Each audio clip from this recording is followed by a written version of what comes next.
So I want to do a film analysis on The Shining.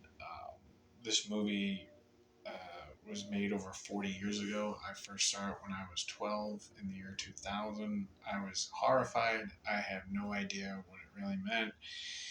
And since the advent of YouTube, it's become, it already was a cult classic, horror movie classic, and now it's gone into the stratosphere of just. Um, it, it's a quintessential horror movie next to a couple others, but everything is a matter of opinion. It's also become very relevant today because the movie itself, which I would come to find out much later, is grounded in a lot of ancient ideas, and it's all interrelated to that last scene where he's personified forever. He's now a member of the club or whatever it is at the Overlook Hotel. He's pictured at the ball, and I believe it's 1922. So he's a far cry from where he started.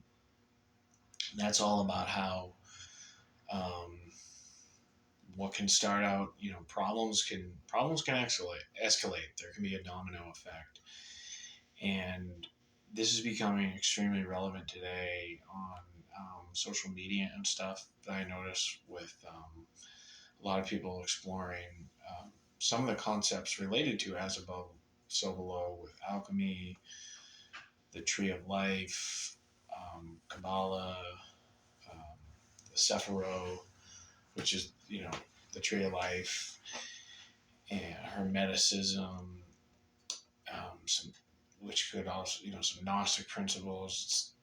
There's an interconnectedness to all of it, and really, it's also about what's so interesting too is the director of the movie and the author of the book, which is what the movie is based off of. The author of the book has Stephen King has it's semi-autobiographical, dealing with alcoholism and his trauma is written in the book. And Stanley Kubrick has superimposed some of things that have possibly gone in his life into the film, and that's really just a matter of debate.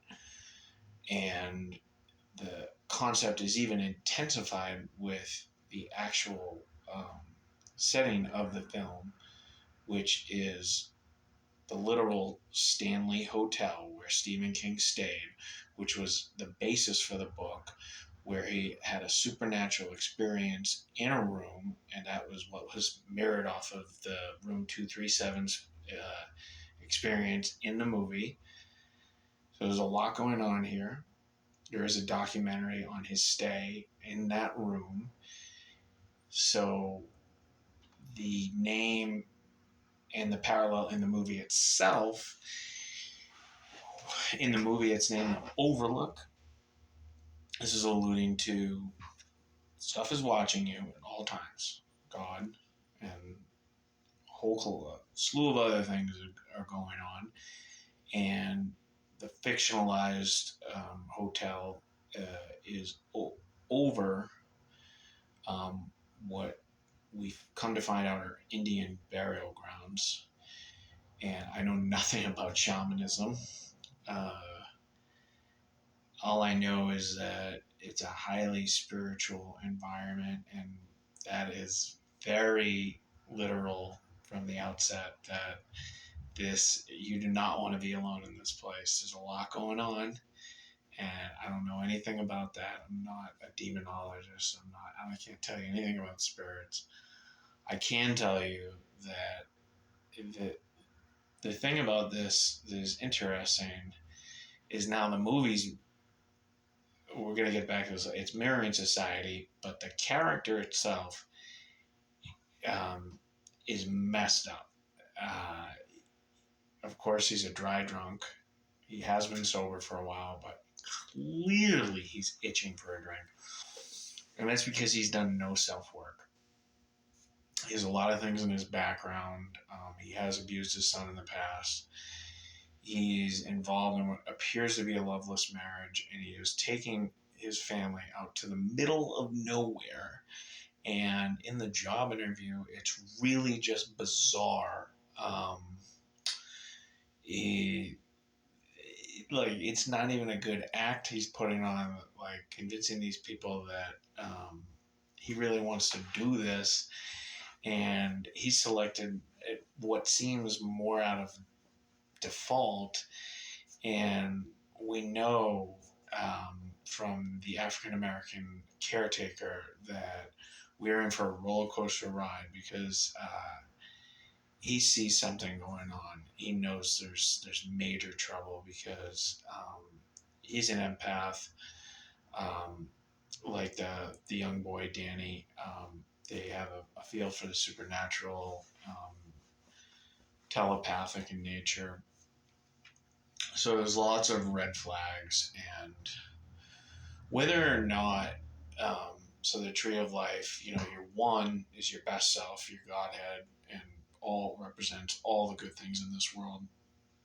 The inverse, the mirror of that, is the 10, and literally all the things that can happen to get you down to that point, and all the delusion and all the things that are the undercurrent. And the thing is, well, they're doing it to him, or people are always saying, well, this isn't, this is game theory. There is a big problem with this guy, a huge problem. And the universe is a very powerful force. We're in a big world here. We are powerful. We have power to exert ourselves in certain ways. But I'd say he's kind of doomed from the beginning. It's like he has put himself in front of a lot of possible judges here. We got a lot going on in that hotel, and they're bringing out the worst in him. And this isolation is doing a number on him. We can just see the decline. Really, just like, he can't. He's an aspiring writer that can't write, sentences. So he hasn't done the self work, and it's really the question becomes, what is he doing this, or it's like American Psycho, or is somebody else doing this? It's a combination of forces. To say that the world isn't acting on you is like saying you're going to live in a bubble. We're meant to experience the world. People getting triggered, or hiding on their cell phones, or spend their life working at home. They want to live in the world, and they're scared of politics, and there's no God. I mean, this is game theory. He is fair game, because he's screwed up. And maybe if these events didn't play out the way they played at the hotel, this could have happened in society. What if this guy was on the street and he got away with killing his wife and a kid, and then maybe he kills a cop or something like that? This man is dangerous.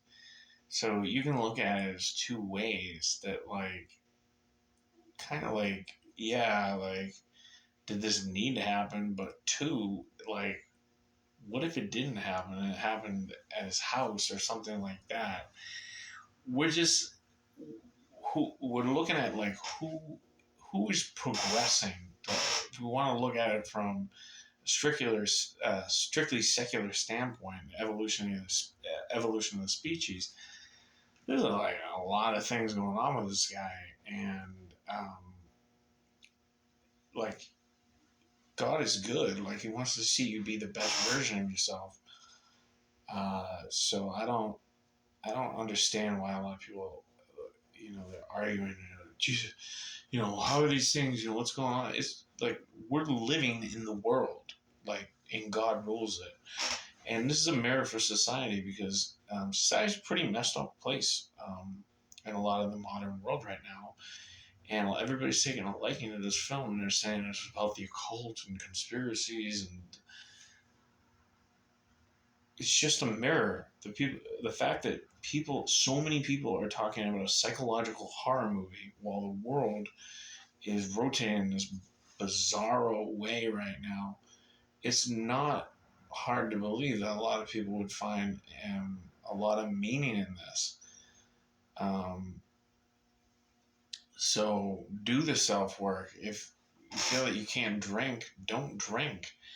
Um, you know, in terms of, well, it's about the occult and we need to know about this and that. It's like, just be a better person. Like, I got sucked into all this, some of this new age philosophy and stuff like that. And, I'm Catholic, and, I'm a member of the Knights of Columbus, and I can look at it, but I'm just seeing like it's just something that's there.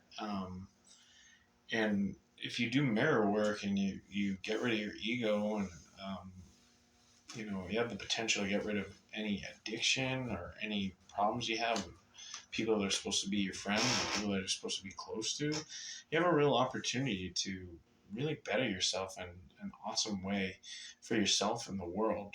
The microcosm into the macrocosm. The world, you can have the stars if you want, seasons in the sun. So it's really, this movie should be a positive motivator. It shouldn't be something where, like, oh my God, there's so many hidden conspiracies, and it's ridiculous. God is good, and I think it's a message. Get your stuff together. That's it. All right. Thank you. Good night.